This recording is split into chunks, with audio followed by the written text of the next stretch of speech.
All right, so a professor writes, that this professor who is standing for traditional marriage is called the biggest embarrassment to education in North Carolina. Mm-hmm. All right. So here it is. Dear Edward, the response back. I want to take the time to thank you for writing and telling me that I should be fired from my position as a tenured professor because I am, quote, the biggest embarrassment to higher education in America, end quote. I also want to thank you for responding when I asked you exactly how you arrived at that conclusion. Your response, quote, because you insist that marriage requires one man and one woman, end quote. It was both helpful and concise. While I respect your right to conclude that I am the biggest embarrassment to higher education in America, I do, however, think you're wrong.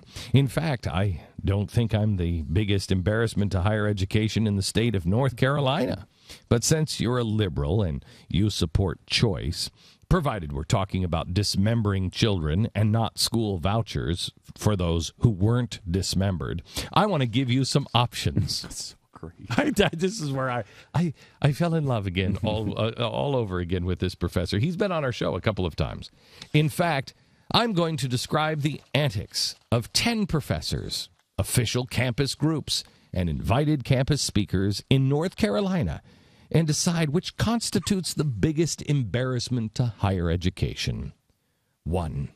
In the early spring semester of 2013, a woman studies professor and a psychology professor at Western Carolina University co-sponsored a panel on bondage and S&M.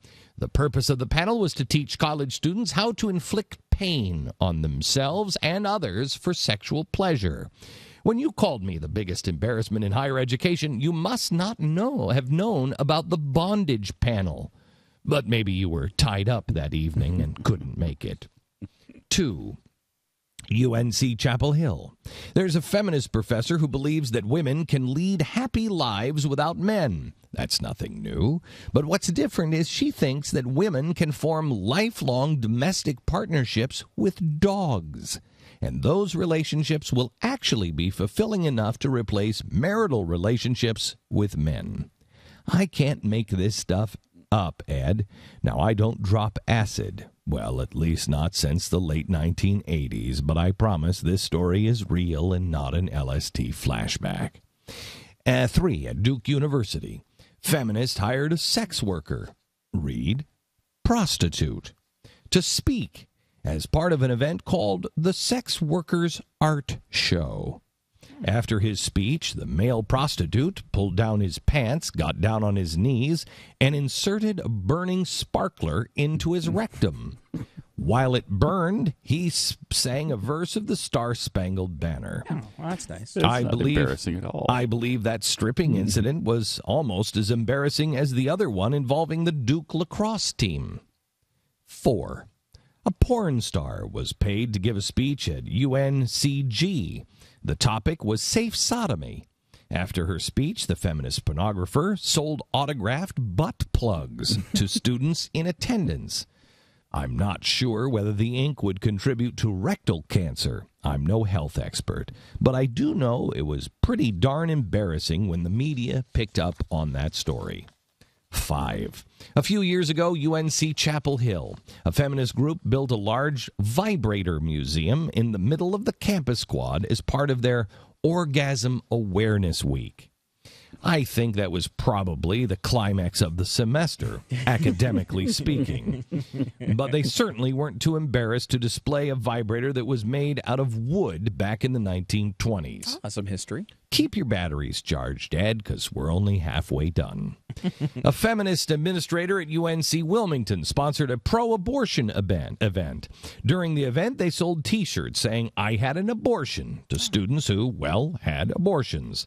That's right, Ed. The students were encouraged to boast about the fact that they had killed their own children. That's how the UNC system is preserving the future of our great Tar Heel state. 7. The following semester, that same UNCW administrator sponsored a workshop teaching students how to appreciate their orgasms. I learned art appreciation in college. Today, college kids are taught orgasm appreciation. I'll let you decide which one is an embarrassment to higher education. So many teens do not appreciate their orgasms these days. And 8. A few years ago, UNCW English professor posted nude pictures of underage girls as part of an art exhibit in the university library. The provost then ordered the nude pictures to be moved away from the library and into the university union. This decision was made after several pedophiles had previously been caught downloading child pornography in the university library just a few yards away from the location of the display. The English professor was incensed, so she asked the faculty senate to censor the provost for violating academic freedom. The faculty senate sided with a feminist professor. The provost was later pressured to leave the university. 9. A different feminist professor at UNCW accused a male professor for putting tear gas in her office. She was later caught putting her mail in a microwave oven. She did this because she thought the people were trying to poison her with anthrax and that the oven would neutralize the toxins. She was not placed on leave for psychiatric reasons. Instead, she was designated as the university's official counterterrorism expert. And then, number 10, there is Mike Adams.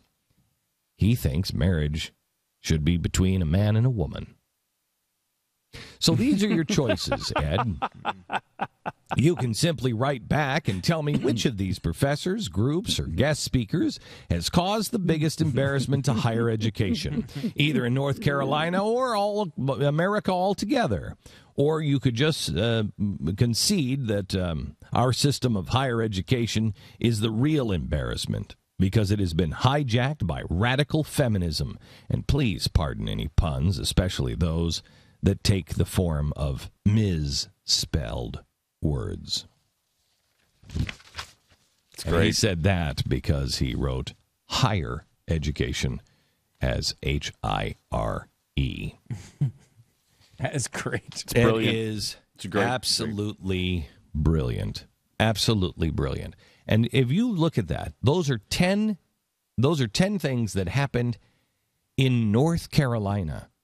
So what is happening in our university system in California, in New York, in Washington State, in Illinois? That's North Carolina.